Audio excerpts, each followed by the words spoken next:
far as how much blood are you supposed to have? Well, it depends on your. We've done a lot of research in our history. The things that we've come up with are pretty amazing as far as who we were really as a people and what race of people we were and how many races of people there were on this island when the Spanish got here. But suffice it to say that the Chamorro race did not come into existence until the Spaniards occupied this island. Okay. Prior to that, there were other races of people on this island that did not call themselves Chamorros. It's the Spanish that called the race that developed after they took control of this island. The Spaniards called them Chamorros, and that's how we became Chamorros. Okay, so we'll go by the Chamorro race starting from 1899 by blood relation. Okay, and how would you prove that? Well, you can prove that by birth certificates, or several centuries ago, some really wise people decided that since the Spanish had last names to be able to identify their familial relations, that our people should have our own family names, so that we'll be able in the future to determine who is Chamorro and what family they come from.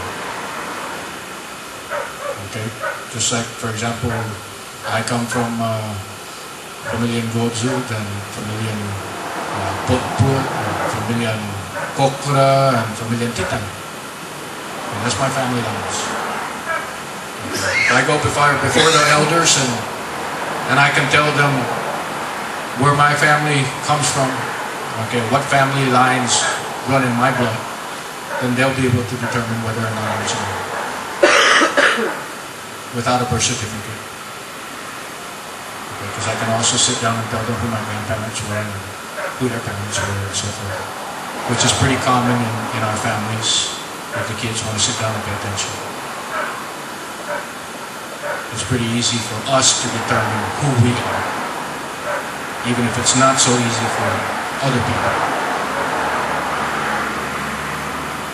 Any other questions? If you registered as a Chamorro for that plebiscite that's happening,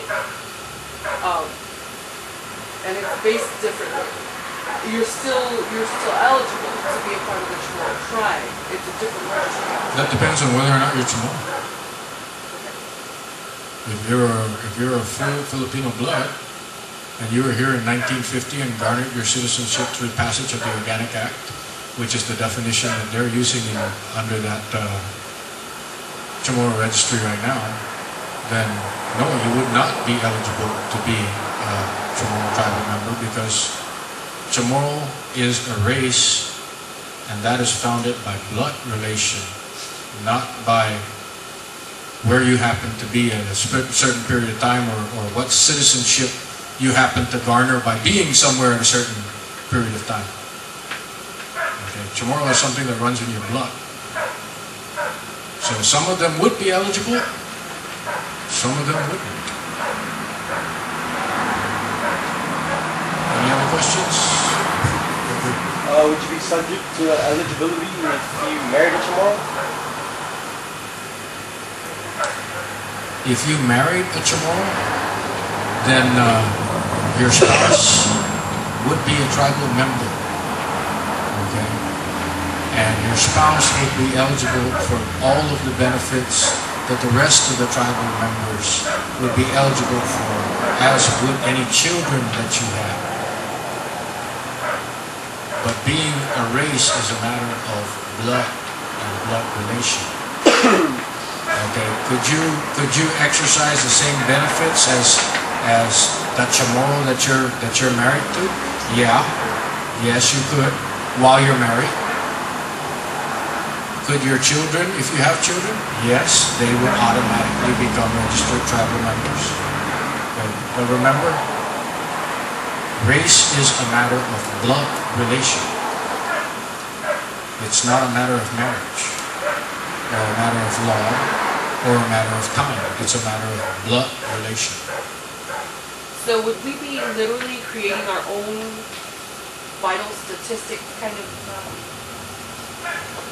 Actually, we'd be going a step beyond that. We'd be creating our own government under the protection and the finance of the United States government. A government within a government to govern ourselves. So that we could do what was in the best interest of our people to protect our culture, our heritage, and our future. What kind of limitations does the federal government impose on a registered tribe? When you register, are there any caps that we put on government? Your constitution, you have to develop a constitution wherein your government would function according to the constitution that you submit to them, and that constitution has to be approved. Okay, the reason why is because you cannot have portions of your constitution that violate the United States Constitution. Okay, for example, we wouldn't be able to develop a Chamorro constitution, a tribal constitution that says that slavery is legal in our tribe. Okay, because Article 13 of the United States Constitution forbids slavery. Now, that's just an example. You would not be able to say that you're going to restrict the basic human rights of your own people in your constitution. They would not approve that because that would violate the United States Constitution. You know, like the right to life, liberty, and the pursuit of happiness, and improper search and seizure and all that stuff. All right. Congress would, Bureau of Indian Affairs, Department of Interior, would have to approve your Constitution. It then gets submitted to Congress, a congressional panel, for review. Okay? And Congress would review it and approve it. It doesn't have to go before the body. It just has to be reviewed by a congressional committee. And then they would review it to make sure it does not conflict with the United States Constitution, that you're not going off the wall over in left field.